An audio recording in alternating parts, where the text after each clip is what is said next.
زبان آپ کا خطرناک ترین ہتھیار ہے. کسی بھی لفظ کو بولنے سے پہلے آپ لوگ تھوڑا سا سوچا کریں اس لفظ کے بارے میں. آپ لوگ دیکھا کریں اس لفظ کے بارے میں. آپ لوگ لفظ کو بولنے سے پہلے کچھ اہم باتیں ہیں ان کا خیال رکھا کریں. نمبر 1 بات، کون سا لفظ ادا کرنا ہے. نمبر 2، کتنی مقدار میں ادا کرنا ہے. نمبر 3، کس ٹون میں ادا کرنا ہے. پولائٹ ٹون ہونی چاہیے ادب والی، شائستگی والی، یا کہ پراؤڈی ٹون ہونی چاہیے بہت زیادہ غرور و تکبر والی. کتنے لفظوں کو دوسروں کے سامنے بولنا ہے، کتنے لفظوں کو نہیں بولنا ہے. ٹھیک ہے، جب ان ساری کی ساری باتوں کا خیال رکھ کے آپ لوگ چلنا شروع کرتے ہیں تو پھر بہت سے لوگ آپ کے قریب آنا شروع کر دیتے ہیں.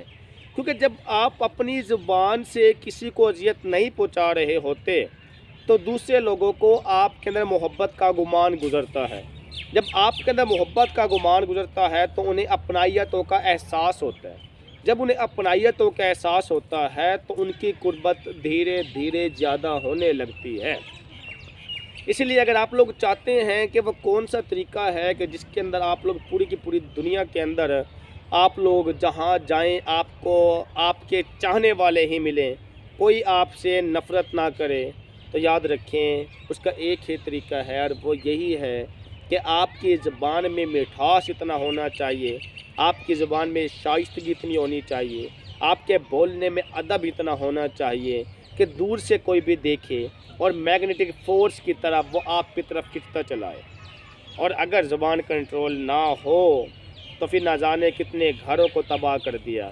یاد رکھیں ایک لڑکی جب شادی ہونے کے بعد اپنے سسرال میں جاتی ہے تو اس کو برباد یا آباد کرنے والی ایک ہی چیز ہے اور وہ اس کی زبان ہے. اگر وہ چاہے تو اس زبان کی بنیاد پہ ساروں کو اپنی طرف اٹریکٹ کر سکتی ہے کہ لوگ اس کی تعریفیں بند نہ کریں. اور وہ طریقہ کار یہی ہے کہ اس کی زبان میں ادب اتنا ہو کہ سب لوگ اس کی طرف کھنچتے چلے آئیں. اور اگر اس نے زبان کے اس شعور کو نہ سمجھا تو پہلے دن ہی اس کی جا کے خاوند سے جھگڑا، دوسرے دن ساس سے جھگڑا، تیسرے دن سسر سے جھگڑا، چوتھے دن اس کی نندوں سے جھگڑا، اور یہ کرتے کرتے گھر میں رہنا بھی مشکل ہو جاتا ہے.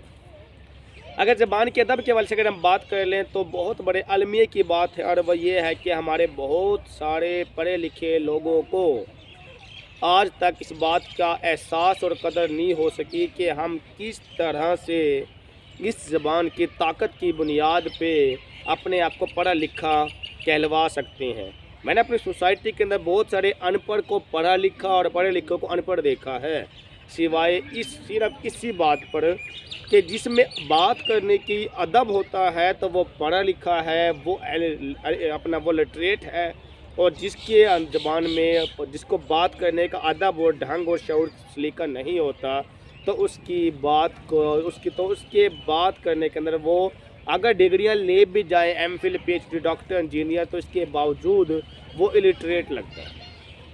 ایک ڈاکٹر سے میں نے اپنی آنکھوں کے سامنے دیکھا کہ ایک ڈاکٹر کے والد فوت ہو گئے، آرمی سے تھے، اور انہوں نے کو کہا بتایا کہ جی آپ کی تو والد صاحب کی ڈیتھ ہو گئی. وہ بڑے پریشان ہو، اس نے کہا شٹ یار میں اس ٹائم پہ لے کے کہاں جاؤں گا، تو اس کو نا ڈیڈ باڈی روم میں رکھوا دے، چلو میں صبح لے جاؤں گا.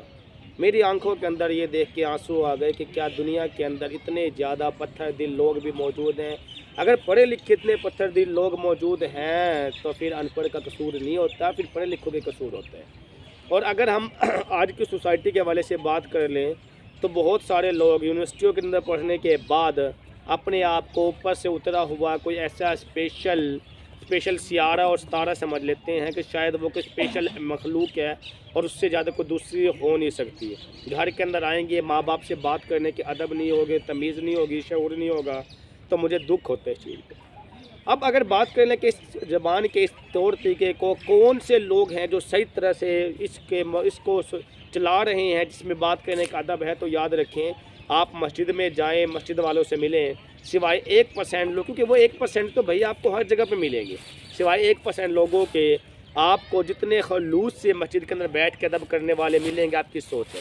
اس کے ساتھ ساتھ اگر آپ لوگ کبھی ان جماعت والے تبلیغ والوں سے ملیں کہ جو جب بات کرتے ہیں اللہ کا پیغام دیتے ہیں اور کہتے ہیں جی ہم جو اپنا کہنا مسکالر رب العزت کی طرف کا پیغام لے کے آئے ہیں، اپنے نبی کے طریقوں پہ چلنا ہے، تو اسی چیز کے لیے آپ تھوڑی سی کوشش کر لیں، ٹھیک ہے۔ ان کے بات کرنے کے سے جو ان کے ادب، بات کرنے کا جو ادب ہے، ایسے پھول کھلتے ہیں، بندے کا دل کرتا ہے کہ جی میں اپنا سب کچھ انہیں قربان کر دوں، ایک مثال ہے، ٹھیک ہے۔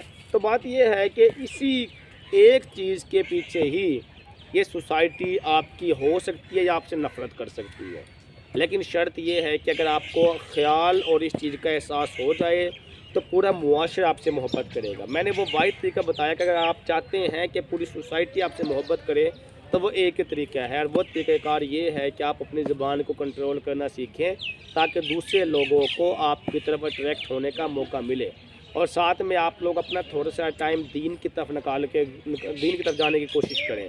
میرے نبی پاک صلی اللہ علیہ وسلم کی زبان میں ادب اتنا تھا کہ وہ جنہوں نے پتھر پھینکے ان کو ساتھ بھی ادب اتنے پولائٹ ہو کے بات کی، جس اماں جی نے پورا کرکٹ پھینکا ان کے ساتھ بھی کتنے ادب سے بات کی، ایک مثال ہے۔